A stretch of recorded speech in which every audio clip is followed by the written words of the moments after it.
नमस्कार दर्शक बंधु, चलतु जानिबा सकाळू उठिला परे केउ मानकर मुह देखिले होइथाए अत्यंत शुभ एवं होइथाए धनर वर्षा।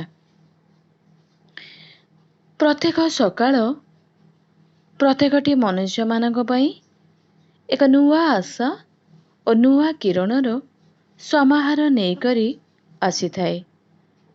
तेणु प्रत्येक व्यक्तिर मतरे सकाळू उठिला मात्रे जदि किछि भल कथा शुणिबाकू पाइथाए किंबा भल किछि देखिबाकू पाइथाए तेबे पूरा दिनटी भल भावरे कटिथाए बोली मत रहिछि। कारण सकाळ हेउछि पूरा दिनर मूलधुआ सदृश। सकाळे कौन देखिले दिन सारा शुभ होइथाए ताहा जानिबाकू पाइबे। सकाळे उठु उठु जदि आपण कौनसी मंदिर किंबा घर ठाकुर घरू घंट शंख बाजा और हुड़ाहुड़ी शब्द शुणिबाकू पाइथांती तेबे आपणकर संपूर्ण दिनटी भल रहिथाए बोली शास्त्र रे मान्यता रहिछि। जेउ व्यक्ति सकाळू उठिबा मात्रे कौनसी जागारे पात्र भर्ती क्षीर किंबा दही रहिथिबा देखिबाकू पाइथांती तेबे ସେହି ବ୍ୟକ୍ତିର दिन मान मंगल होइथाए। सकाळू उठी मुह न धोउणु जदि कौनसी भिकारीर मुह देखिबाकू मिलिथाए तेबे बहुत लोक चिड़चिड़ी होई जाई दिन मान केमिति कटिबो बोली व्यस्त विव्रत होई जाइथांती। तेणु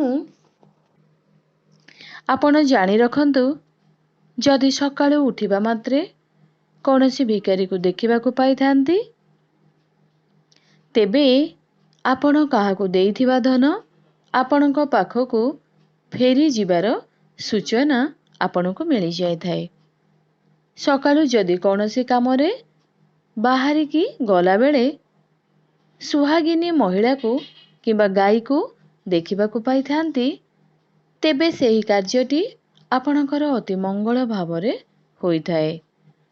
ସେହିପରି ସକାଳୁ ବାହାରିକି କାର୍ଯ୍ୟକୁ ଗଲାବେଳେ କୌଣସି ବ୍ୟକ୍ତି ଗୁଡ଼ ନେଇକି ଯିବାର ଦେଖିଲେ ଏହା ମଧ୍ୟ ଆପଣଙ୍କ ପାଇଁ ଶୁଭ ହୋଇଥାଏ। ରାସ୍ତାରେ ଯିବା ସମୟରେ କୌଣସି ମହିଳା କିମ୍ବା ପୁରୁଷ ଏକ ପାତ୍ରରେ କ୍ଷୀର କିମ୍ବା ପାଣି ଭର୍ତ୍ତି ନେଇଯିବାର ଦେଖିଲେ ଜାଣି ରଖନ୍ତୁ ଏହା ଆପଣଙ୍କ ପାଇଁ ଶୁଭ ସଂକେତ ଅଟେ। ଧନ ପ୍ରାପ୍ତି ହେବାର ଅବସର ପ୍ରାପ୍ତ ହୋଇଥାଏ। ରାସ୍ତାରେ ଯିବାବେଳେ ଆପଣଙ୍କୁ ଦେଖି ଯଦି କୌଣସି ବାଳକ କିମ୍ବା ଫୁଲ ଫଳ ବିକୁଥିବା ଲୋକ ଦେଖିକି ହସିଥାଏ ତେବେ ନିଶ୍ଚୟ କିଛି ଖୁସି ଖବର ଆପଣଙ୍କୁ ବହୁତ ଶୀଘ୍ର ପ୍ରାପ୍ତ ହେବାର ସମ୍ଭାବନା ରହିଥାଏ। ସେହି ଦିନଟି ଆପଣଙ୍କର ନିହାତି ଭାବେ ସୁଖମୟ ରହିବ। ସକାଳ ସମୟରେ ଏହି ସବୁ ସୂଚନା ଦେଖିବାକୁ ପାଇଲେ ତେବେ ଦିନମାନ ଭଲରେ କଟିବ ବୋଲି ସୂଚନା ପାଇଯିବେ।